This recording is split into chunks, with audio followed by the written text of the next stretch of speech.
today's class we are going to read our civics chapter 23, the judiciary. Judiciary means न्याय व्यवस्था. आज हम इस चैप्टर में बात करेंगे न्याय व्यवस्था की. न्याय व्यवस्था कैसे रन होती है, कैसे काम होता है, all things we know in this video. What is the system of judiciary in India? Judiciary के लिए भारत में क्या व्यवस्था की गई है? भारत में सुप्रीम कोर्ट है, हाई कोर्ट है, सबऑर्डिनेट कोर्ट्स हैं. सुप्रीम कोर्ट में हाईएस्ट कोर्ट ऑफ इंडिया इसको माना जाता है. Headed by the justice of India, the supreme court comprise the maximum 33 other जजेस. इसमें सुप्रीम कोर्ट में जस्टिस ऑफ इंडिया को मिलाकर उनसे अलग लगभग 33 अन्य जजेस पाए जाते हैं. अपॉइंटमेंट ऑफ जजेस bye the president of India. जितने भी जजेस होते हैं उनका अपॉइंटमेंट प्रेसिडेंट के द्वारा किया जाता है, राष्ट्रपति के द्वारा किया जाता है.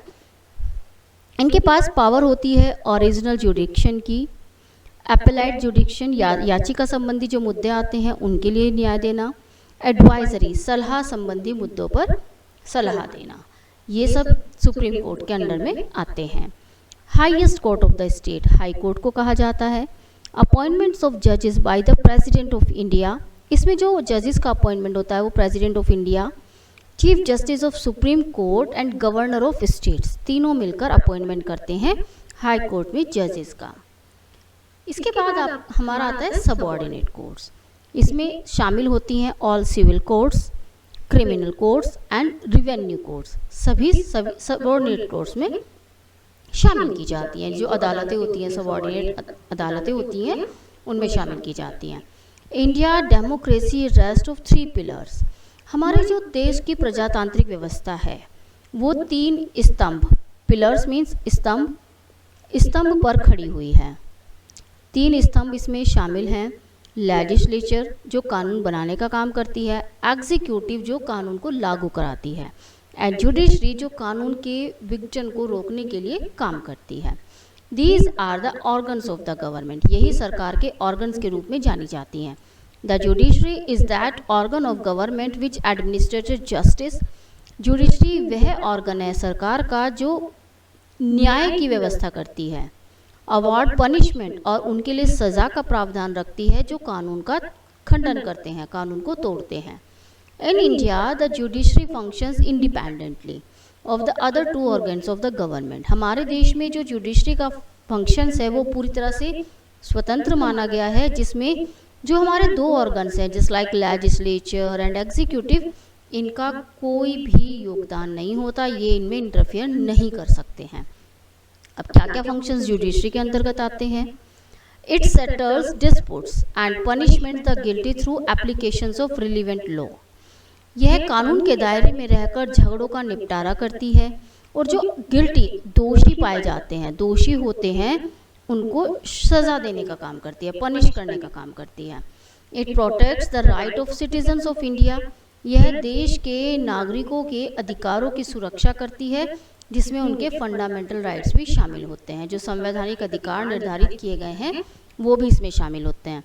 It interprets the law in conformity with the constitution. यह लागू कराती है सभी कानून को संविधान के दायरे में. It resolve dispute at different level. यह अलग अलग लेवल पर झगड़ों का निपटारा करती है, जैसे कि झगड़े होते हैं 2 नागरिकों के बीच, between citizen and the government, नागरिकों के और सरकार के बीच, बिटवीन 2 और more state government, 2 state government, 2 या 2 से अधिक स्टेट गवर्नमेंट्स के बीच, या केंद्र सरकार के बीच और स्टेट गवर्नमेंट्स के बीच जो झगड़े होते हैं, इन सब का समाधान जुडिशरी के अंतर्गत आता है.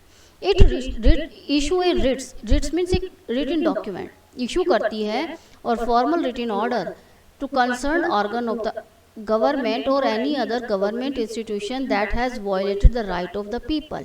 यह किसी भी सरकार को ऑर्डर इशू कर सकती है, रिटन ऑर्डर इशू कर सकती है अगर वो देखती है कि वहाँ पर देश के नागरिकों के जो राइट्स हैं उनका हनन हो रहा है.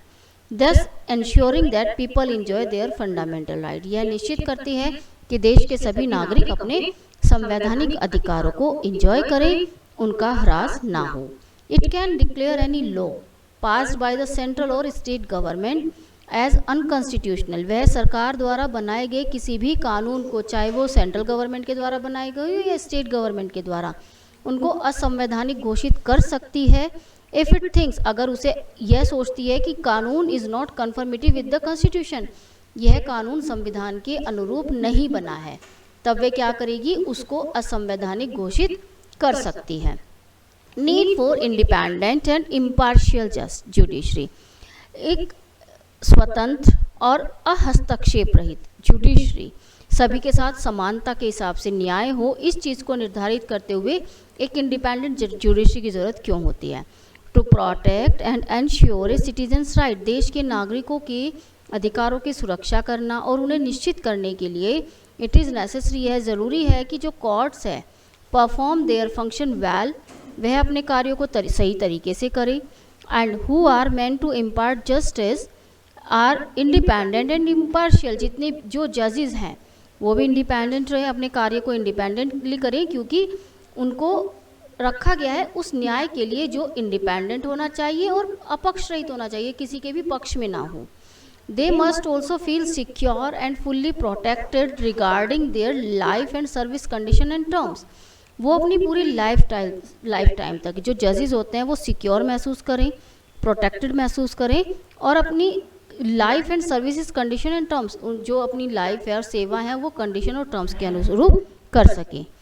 To ensure the independence of judiciary, तो यह निश्चित करने के लिए कि जो न्याय व्यवस्था है वो स्वतंत्र रहे, Indian constitution advocate separation of power, हमारे भारत में संविधान ने निश्चित किया, संविधान पक्षधर रहा है सेपरेशन ऑफ पावर का between the organs of government. This ensure that no single person perform both executive and judicial functions, कोई भी एक व्यक्ति दोनों काम नहीं कर सकता कि वो एग्जीक्यूटिव भी कर रहा है और जुडिशियल फंक्शन भी कर रहा है, यहाँ पर इनका रोल बिल्कुल प्रतिबंधित है। मीन्स ना तो कोई लेजिस्लेटिव ऑफिसर्स या एग्जीक्यूटिव ऑफिसर जुडिशरी में हस्तक्षेप कर सकता है। The demanding procedure to remove a जज also contributes to independence of the judiciary, जो प्रक्रिया होती है एक जज को रिमूव करने के लिए, तो यह भी पूरी तरह से इंडिपेंडेंट रखी गई है। ए जज of supreme court can be impeached only on the ground of prove behaviour on incapacity, एक जज को तभी उसके पद से हटाया जा सकता है जब वो मिसबिहेव करे या इनकैपेसिटी हो, उसके अंदर कैपेसिटी ना हो जजमेंट करने की। Thus the judge of Supreme Court and the State High Court enjoy full security of service, इसीलिए जो जजेस होते हैं सुप्रीम कोर्ट के या हाई कोर्ट के, वो फुल सिक्योरिटी को अपनी सर्विस के दौरान इंजॉय करते हैं। Structures of court in India, Bharat में क्या व्यवस्था है कोर्ट्स की। India's judicial system is like a pyramid, हमारे देश का जो जुडिशियल सिस्टम है, न्याय व्यवस्था है, वो एक पिरामिड की तरह काम करती है, जिसमें सुप्रीम कोर्ट टॉप पर है, उसके बाद हाई कोर्ट आता है and the lower courts at the base and lowest level, lower court उसके बेस के रूप में नीचे आती है, लोएस्ट लेवल पर काउंट की जाती है। Next is the supreme court. Supreme court located in New Delhi is the highest court of India, यह भारत की हाईएस्ट कोर्ट मानी जाती है। It is also called the apex court, इसको एपेक्स कोर्ट भी कहते हैं। According to the Indian constitution, भारतीय संविधान के अनुसार supreme court is a guardian of constitution, यह एक तरह से गार्डियन का काम करती है, संविधान के संरक्षक होने का काम करती है। All courts in India functions under the direction and control of supreme court, सारी जो न्यायिक व्यवस्थाएं हैं, न्यायपालिकाएं हैं देश में, वो सुप्रीम कोर्ट के अंडर में ही काम करती हैं। If a citizen is not satisfied with the judgment of lower court, अगर कोई नागरिक सेटिस्फाइड नहीं है लोअर कोर्ट के न्याय से, he and she can appeal to higher court, वह हायर कोर्ट में अपील कर सकता है। The supreme court is headed by the chief justice of India, supreme court में जो हेड होते हैं वो चीफ जस्टिस होते हैं। इट कंप्राइजेज मैक्सिमम 33 अदर जजेस, और इनके साथ पैनल के रूप में 33 अन्य जजेस भी होते हैं।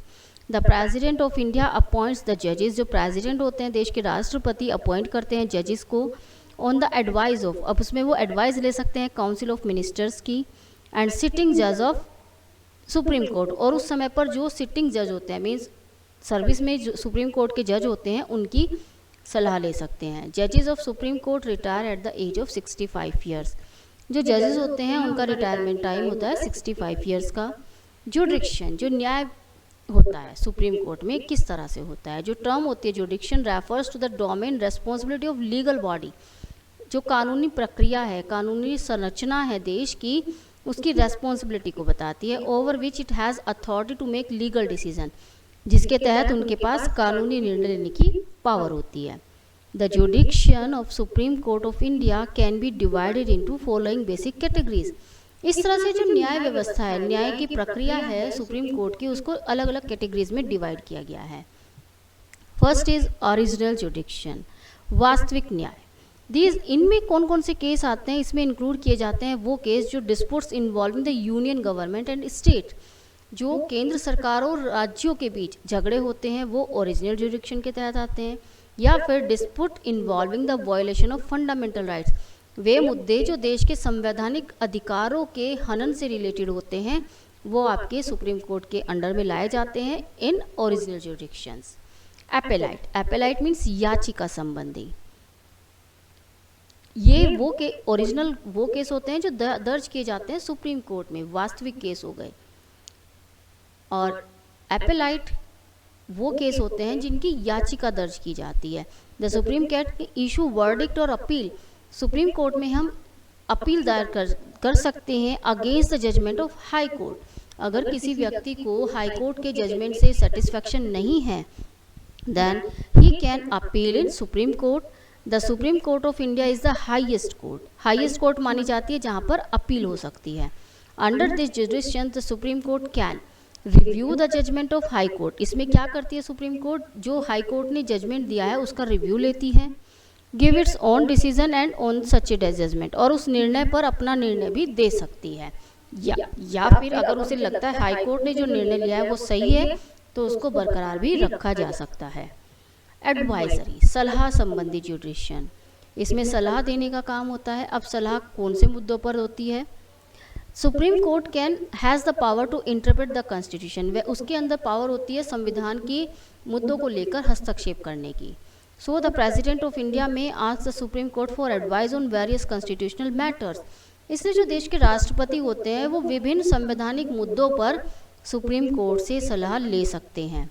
This is known as the advisory jurisdiction of supreme court. इसी को हम सलाह संबंधी न्याय व्यवस्था के रूप में इंक्लूड करते हैं सुप्रीम कोर्ट की। यहाँ पर पिक्चर दिखाई गई है supreme court and high court of Karnataka. High court, each state has a high court, her state में एक हाई कोर्ट होती है। Which is the highest court of the state, जिसको स्टेट की हाईएस्ट कोर्ट माना जाता है। समटाइम्स वन और more states can be placed under A high court. कई बार क्या होता है, एक से अधिक 2 या 3 स्टेट्स की एक ही हाई कोर्ट हो सकती है। For example state of Haryana and Punjab are placed under one high court. Haryana और पंजाब दोनों स्टेट्स के जो केसेस हैं वो एक ही हाई कोर्ट में आते हैं। Like supreme court of India, high court of state also consist of chief justice. जिस तरह से सुप्रीम कोर्ट में एक चीफ जस्टिस होता है, इसी तरह से हाई कोर्ट में भी चीफ जस्टिस होता है और अन्य जज होते हैं। The chief justice and the जजेस of high court appointed by the president, इनका अपॉइंटमेंट प्रेसिडेंट्स के द्वारा किया जाता है, लेकिन after the consultation with governor of the state and chief justice of supreme court. जजेस of high court retire at the age of 62 years. High court के जो जज होते हैं वो 62 ईयर्स की एज में रिटायर हो जाते हैं। जुडिक्शन ऑफ हाई कोर्ट, अब हाई कोर्ट कैसे जुडिक्शन करता है, न्याय करता है। The high court exercise original जुडिक्शन in several kinds of cases. बहुत सारे केसेस होते हैं जिसमें वे वास्तविक जुडिक्शन देता है जो वहीं पर दर्ज होते हैं, including probate, authentication of will की जो वसीयतनामे से रिलेटेड केस होते हैं, matrimonial and contempt of court. It can also give verdict on election petitions, जो इलेक्शन से रिलेटेड याचिकाएं होती हैं उन पर भी निर्णय ले सकते हैं। And dispute arising from violation of fundamental rights, और वे झगड़े जो फंडामेंटल राइट्स से रिलेटेड होते हैं उन पर जो झगड़े उठते हैं उन पर भी जजमेंट कर सकती है। इट एक्सरसाइज सुपरवाइजरी जुडिक्शन, यह दिशा निर्देशन का काम भी करती है। ओवरऑल सबऑर्डिनेट कोर्ट्स, जितनी भी सबऑर्डिनेट कोर्ट्स हैं उन पर दिशा निर्देश रखती है। And hear cases on appeal from the latter, और लेटर के थ्रू भी केसेस पर सुनवाई होती है। Besides its maintain a record of its verdicts and proceedings, और यहाँ पर मेंटेन किया जाता है एक रिकॉर्ड्स उन सभी केसेस पर निर्णयों का और प्रोसीडिंग्स का, which are lower courts can refers to whenever deemed necessary, जो कि लोअर कोर्ट्स के द्वारा, जिसको रेफर भी किया जा सकता है लोअर कोर्ट्स के द्वारा जब ज़रूरी होता है। तो इस तरह से न्याय व्यवस्था यहाँ पर चलती है। Subordinate courts, A state is divided into smaller administrative division called district. States के कार्यों को सुविधापूर्वक करने के लिए छोटे छोटे एडमिनिस्ट्रेटिव डिवीजन में बांटा गया है, जिनको हम डिस्ट्रिक्ट कहते हैं। The court in the district are subordinate to high courts of state. जो डिस्ट्रिक्ट कोर्ट्स होती हैं वो सबऑर्डिनेट कोर्ट के रूप में काम करती हैं हाई कोर्ट के अंडर में। There are 3 types of subordinate courts, civil courts, criminal courts and revenue courts. Highest civil court in district is that of district जज। इसको हम डिस्ट्रिक्ट जज के नाम से जानते हैं। He or she is the power to try civil cases. यहाँ पर सिविल केसेस आते हैं, अपील एंड हियर अपील, और उन पर अपील भी सुनवाई होती है। The less important cases are decided by the sub जज एंड मुंसिफ। और जो कम इम्पोर्टेंट केसेस होते हैं, लेस इम्पोर्टेंट केसेस होते हैं, वो सब जज के द्वारा या फिर मुंसिफ के द्वारा उन पर जजमेंट किया जा सकता है। मुंसिफ जूनियर जज जो होते हैं, मुंसिफ मीन्स होता है जूनियर जजेस। The highest district court to try criminal cases, जितने भी क्रिमिनल केसेस होते हैं उनका जो ट्रायल होता है वो सेशन जज में होता है। Criminal cases are those cases deal with theft, जो चोरी से, किडनैपिंग से, मर्डर से रिलेटेड केस होते हैं, उनकी सुनवाई सेशन जज के द्वारा की जाती है। Revenue courts hear cases involving payments of revenue से related. Highest revenue court of the state is direct or board of revenue के नाम से इसको जाना जाता है। District or board of revenue and court of collector के नाम से अलग अलग रूप में काम करती है। Difference between civil and criminal cases, क्या डिफरेंस होता है? Case related to dispute regarding property, उत्तराधिकारी अधिकार, कॉन्ट्रैक्ट का तोड़ देना, उससे रिलेटेड जो मुद्दे होते हैं, या फैमिली इश्यूज होते हैं, तलाक के मुद्दे हो गए, कस्टडी ऑफ चिल्ड्रंस के मुद्दे हो गए, ये सब सिविल केसेस में आते हैं। क्रिमिनल केसेस में आते हैं चोरी, किडनैपिंग, मर्डर, इस तरह के जो क्राइम होते हैं वो क्रिमिनल केसेस में आते हैं। प्लेंटिफ में आस्क ए जज फॉर कंपनसेशन। अब जो इसमें प्लेंटिफ होता है मीन्स जो केस दायर करने के बाद पीड़ित माना जाता है वो जज से कंपनसेशन ले सकता है। Damage suffers because of someone else fault, किसी की गलती से जिसका नुकसान होता है उसको कंपनसेशन दिया जा सकता है। द गिल्ट और innocence of the accused is decided by judge or jury based on the evidence presented during a trial। अब जो दोषी होता है या कौन दोषी है या कौन बेकसूर है यह डिसाइड किया जाता है ट्रायल में जो एविडेंस, सबूत, प्रमाण पेश किए जाते हैं उसके आधार पर डिसाइड किया जाता है। तो इस तरह से सुप्रीम कोर्ट वर्क करती है। इस तरह से जो सिविल केसेस हैं और क्रिमिनल केसेस हैं उनके बीच डिफरेंस रखा जाता है। हाउ कोर्ट्स फंक्शंस, कैसे कोर्ट कार्य करती है, केस स्टडी एक अध्ययन करते हैं। Let us study how cases are transfer from lower courts to higher courts. हम अध्ययन करेंगे किस तरह से लोअर कोर्ट से केस हायर कोर्ट में जाते हैं और फिर लास्ट में सुप्रीम कोर्ट में जाते हैं। हियर इज ए केस, एक केस के एग्जाम्पल के through in which the accused appeal to high court challenging the lower courts verdict. वह केस जिसमें जो हाई कोर्ट में अपील की गई, याचिका दर्ज की गई उस निर्णय के खिलाफ जो लोअर कोर्ट में दिया गया। वर्डिक्ट मीन्स निर्णय, उस निर्णय के खिलाफ हाई कोर्ट में याचिका दर्ज हुई। The high court upheld the decision of lower court. अब हाई कोर्ट ने उस केस का जो निर्णय था लोअर कोर्ट का, उसका निर्णय झुका तो रखा। नितिशा, एक management graduate, was battered to death with a hammers. उसको was battered to death with a hammer. Diesel was poured on him and he was set aflame in February 2002. Nitish जो कि एक मैनेजमेंट ग्रेजुएट था, उसको कुल्हाड़ी की सहायता से उस पर आक्रमण किया गया, उसके ऊपर डीजल डाला गया और उसको फरवरी 2002 में विकास और विशाल के द्वारा जला दिया गया। The accused family did not approve of Nitish relationship with Vikas sister. अब जो एक्यूज था, एक्यूज की जो फैमिली थी, दोषी की जो फैमिली थी, वो प्रूव नहीं कर पाई नीतीश के रिलेशनशिप को विद विकास की सिस्टर के साथ। Vikas and Vishal were close relatives of an influential politician. अब विकास और विशाल जो थे दोनों एक पॉलिटिशियन, राजनीतिक के प्रभाव में आते थे, उनके क्लोज रिलेटिव्स थे। On 31 March 2002 the Uttar Pradesh police filed A chargesheet in the murder case. अब 31 मार्च 2002 में उत्तर प्रदेश पुलिस के द्वारा एक चार्जशीट दर्ज की गई मर्डर केस के रूप में। On 28 May 2008 the trial court held Vikas and Vishal guilty on the murder of Nitish Katara. अब यहाँ पर जो कोर्ट में ट्रायल हुआ उसमें विकास और विशाल को अपराधी पाया गया, दोषी पाया गया नीतीश कटारिया के मर्डर का। Both the accused were sentenced to life term by the trial court. अब ट्रायल कोर्ट ने क्या किया, उनको आजीवन कारावास का दंड दे दिया। Meanwhile Nitish mother Neelam Katara approach to Delhi high court on 1 July 2008 seeking the death penalty for Vikas and Vishal. अब उसके बाद क्या हुआ, जो नीतीश की मदर थी नीलम कटारिया, उसने दिल्ली हाई कोर्ट में केस दर्ज किया इन दोनों दोषियों के खिलाफ मृत्युदंड की डिमांड करते हुए। On 5 September 2008 Vikas and Vishal challenge the trial court verdict in high court. Vikas और विशाल ने इसका जो केस का निर्णय हुआ हाई कोर्ट के निर्णय को चैलेंज किया। On 2 April 2040 high court upheld the trial court convictions to life term for both accused. अब हाई कोर्ट ने क्या किया था, जो ट्रायल कोर्ट ने निर्णय लिया उसको जारी रखा था, बरकरार रखा था। The murder was termed as a case of honour killing.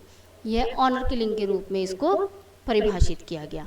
The decision of both the trial and the high court to convict two accused in spite of their political connection was welcomed by many. अब जो निर्णय था, क्योंकि ये political connection से related था, तो सभी के द्वारा इसका स्वागत किया गया। The independence and impartiality of the judiciary is dispensing justice was appreciated by the media and the police। अब जो निर्णय आया उससे क्या हुआ, एक तो इंडिपेंडेंस रही यहाँ पर सरकार, जो जजेस थे, और एक निष्पक्ष निर्णय यहाँ पर लिया गया और न्याय को बरकरार रखा गया, जिसको मीडिया और पब्लिक दोनों के द्वारा अप्रिशिएट किया गया। तो इस तरह से सुप्रीम कोर्ट, हाई कोर्ट्स ये सब वर्क करती हैं और इसी तरह से देश में इंडिपेंडेंट इनको रखा जाता है। तो यहाँ पर ये चैप्टर कंप्लीट होता है। चैप्टर की बुक वर्क, नोटबुक वर्क हम क्लास में डिस्कस करेंगे। So you will complete this part in homework, you can complete this part in homework and now you have to read this chapter with this video very carefully and then try to understand this chapter very well. All terms should be clarified with this video. You